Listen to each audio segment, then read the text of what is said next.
Hi everyone, welcome to my video. दोस्तों, आज का टॉपिक बहुत इंटरेस्टिंग होने वाला है क्योंकि आज हम मैनिफेस्टेशन की उन सीमाओं की बात करने वाले हैं जो लॉज हैं मैनिफेस्टेशन के, उनके बारे में हम बात करने वाले हैं। तो अंत तक बने रहिएगा और चैनल को सब्सक्राइब जरूर करिएगा। दोस्तों, क्या आपने कभी सोचा है कि सिर्फ सोचने से सब कुछ क्यों नहीं मिलता? क्योंकि ब्रह्मांड सिर्फ एक लॉ ऑफ अट्रैक्शन पर नहीं बल्कि कई यूनिवर्सल लॉज पर काम करता है। तो ये बात हमें समझनी पड़ेगी। तो दोस्तों, इसमें जो है ये जो दिव्य एकता का नियम है, यानी लॉ ऑफ डिवाइन वननेस, ये बहुत बड़ा रोल प्ले करता है और यही हमें समझना पड़ेगा। तो इसका जो कॉन्सेप्ट है वो क्या है? यूनिवर्स में जो सब कुछ है वो एनर्जी के हिसाब से बना हुआ है। ये आप अच्छे से जानते हैं। अगर आप मेरी वीडियोस देखते हैं तो आप बिल्कुल अच्छे से समझ जाएंगे कि निकोला टेस्ला ने भी क्या बोला था कि इस दुनिया में सब कुछ एनर्जीज और वाइब्रेशन के हिसाब से चलता है। आप जो भी प्रोजेक्ट करते हो अपने अंदर, जैसे जेलेसी, लव, सपोर्ट, वही चीज़ें रिटर्न होके आपके पास वापस आती हैं। ये आपको गांठ मार के रख लेनी चाहिए बात। ये बहुत इम्पोर्टेंट बात है। अब हम आते हैं laws of vibration and attraction, यानी कंपन और आकर्षण का नियम। ये आप अच्छे से समझ चुके हैं कि वाइब्रेशन और एनर्जी के हिसाब से ही दुनिया में सब कुछ चल रहा है। तो इनके क्या नियम हैं? तो इनके नियम को आइए हम समझने की कुछ कोशिश करेंगे। तो सब कुछ एनर्जी है और एनर्जी ही एनर्जी को अट्रैक्ट करती है, क्योंकि हम एक चुंबक की तरह अपने जीवन को जीते हैं। आप कुछ मैनिफेस्ट नहीं करते हैं, आप जो होते हैं वो आपके पास वापस आता है, उसी को मैनिफेस्टेशन कहते हैं। अगर आप हाई फ्रीक्वेंसी में हैं, इमोशंस जैसे आपके पास ग्रेटिट्यूड है, जॉय है, तो मैनिफेस्टेशन बहुत स्पीड से काम करती है। जो भी आप चाहेंगे वो बहुत स्पीड से होगा। उसके पीछे जो आप चाह रहे हैं क्या इमोशन है, तो वो बहुत स्पीड से काम होता है उसमें। तो ये चीज़ें बहुत इम्पॉर्टेंट है और आप अगर अपने जीवन में इन चीज़ों के ऊपर काम कर लेंगे तो बहुत आपका जीवन सफल हो जाएगा और मैनिफेस्टेशन बहुत अच्छे से हो पाएगी, अबंडेंस अच्छा रहेगा। अब लॉ ऑफ इंस्पायर्ड एक्शन, यानी प्रेरित कर्म का नियम। देखिए दोस्तों, मैनिफेस्टेशन रिक्वायर करता है अलाइंड एक्शन से। ये पैसिव विशिंग, जैसे कि जस्ट आपने बोल दिया कि मुझे एक पानी की बोतल मिल जाए जो हीरे की बनी हुई है, वो चीज़ ऐसे नहीं होती जस्ट बोल देने से, जस्ट सोच लेने से। आप उसके लिए एक्शंस क्या ले रहे हैं रियल लाइफ में, वो भी बहुत इम्पोर्टेंट है। आपने पहला स्टेप उठाया, बाकी कदम जो हैं आपकी सीढ़ियों के, वो ईश्वर अपने आप पार करा देता है, यानी कि वन इन्फिनिट क्रिएटर। तो इसमें जो सबसे बड़ा मैसेज आपके लिए आता है वो यही है कि जब यूनिवर्स देता है तो वो इंट्यूशन एंड अपॉर्चुनिटी आपकी पहले बढ़ा देता है, जिससे आपको पता लग जाता है कि हाँ, ये चीज़ अब आपके पास बहुत जल्दी आने वाली है। इसके लिए फिज़िकल रियलिटी में भी आपको अपने काम को करते रहना पड़ता है। मान लीजिए आपको गाड़ी खरीदनी है, तो गाड़ी के लिए आपको टेस्ट ड्राइव लेने के लिए जाना चाहिए। आपको कोई बुक खरीदनी है, किसी लाइब्रेरी में जाके वो बुक को देखना चाहिए, या फिर आपको इंटरनेट पे उसके बारे में शोध करना चाहिए। ये सब चीज़ें बहुत इंपॉर्टेंट हैं। तो जो आप सोचते हैं उसके लिए छोटे छोटे कदम उठाते हैं, तो वो रियलिटी में कन्वर्ट होते चले जाते हैं। अब आते हैं हम लोग laws of cause and effect, यानी कि कर्म और प्रभाव का नियम। तो ये सारे जो लॉज हैं ये बहुत इम्पॉर्टेंट होते हैं।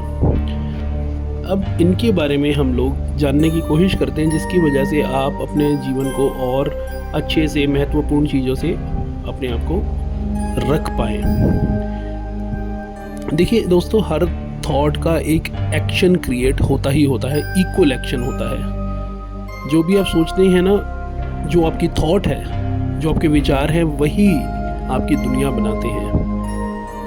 तो इसमें आपको हमेशा जो है कुछ ऐसे बीज बोने हैं जिससे आपकी फसल अच्छी हो, यानी कि कुछ ऐसे थॉट्स अपने अंदर डालें जिससे बाहरी दुनिया में आपको अच्छी चीज़ें मिलें।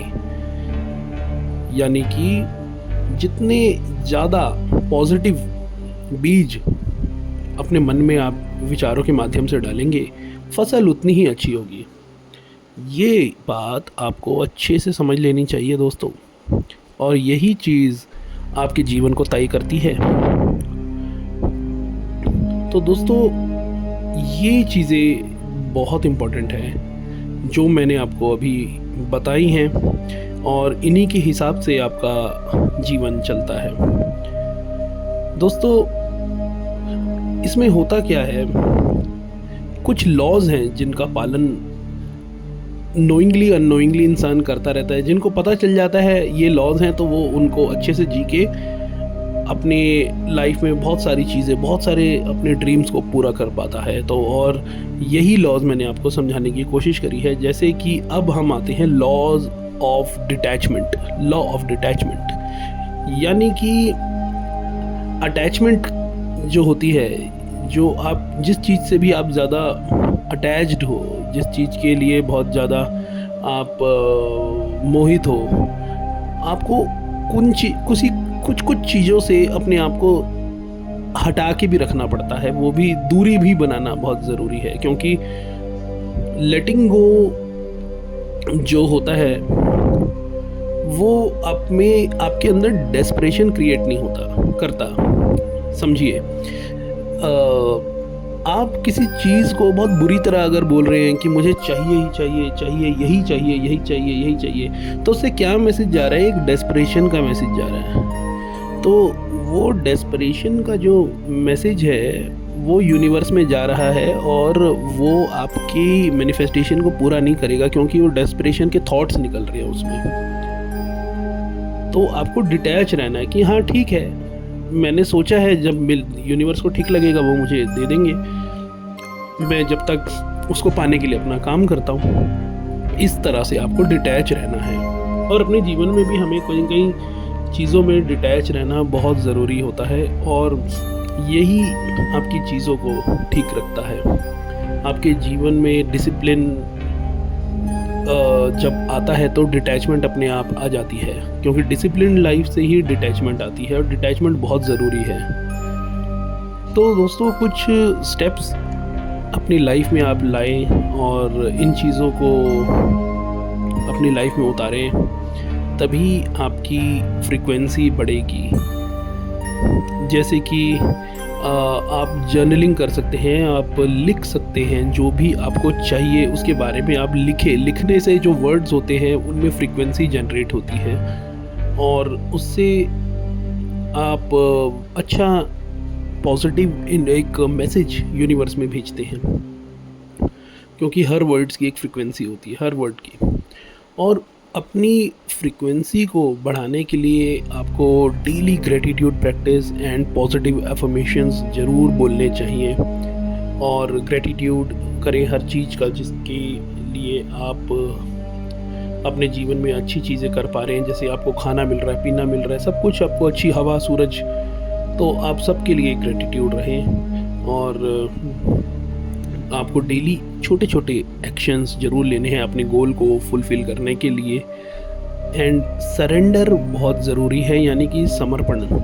यूनिवर्स के ऊपर भरोसा रखें। अगर आप एंग्जाइटी में रहेंगे तो आप एक मैसेज यूनिवर्स में छोड़ रहे हैं डेस्परेशन का अगेन। तो एंग्जाइटी यानी कि डर का जो, और घबराहट, चिंता, इनसे बचने के लिए आपको सरेंडर कर देना चाहिए कि हाँ, मैं रिलीज़ कर देता हूँ, अब यूनिवर्स को ही देखना जो देखना है। तो ये बहुत ज़रूरी हो जाता है दोस्तों। तो आप ज़रूर कमेंट करके ये एक अफर्मेशन ज़रूर लिखें, I am aligned with the universe. ये बात आप ज़रूर लिखें, क्योंकि ये मैसेज एक ऐसी फ्रीक्वेंसी को जनरेट करेगा जो यूनिवर्स में जाएगी सीधा, और आपके लिए यूनिवर्स काम पे लग जाएगा। जी हाँ दोस्तों, आई होप आपको आज की वीडियो समझ में आई होगी एंड आपके लिए हेल्पफुल होगी। तो इस चैनल को सब्सक्राइब, लाइक एंड शेयर ज़रूर करें। Thank you, have a nice day.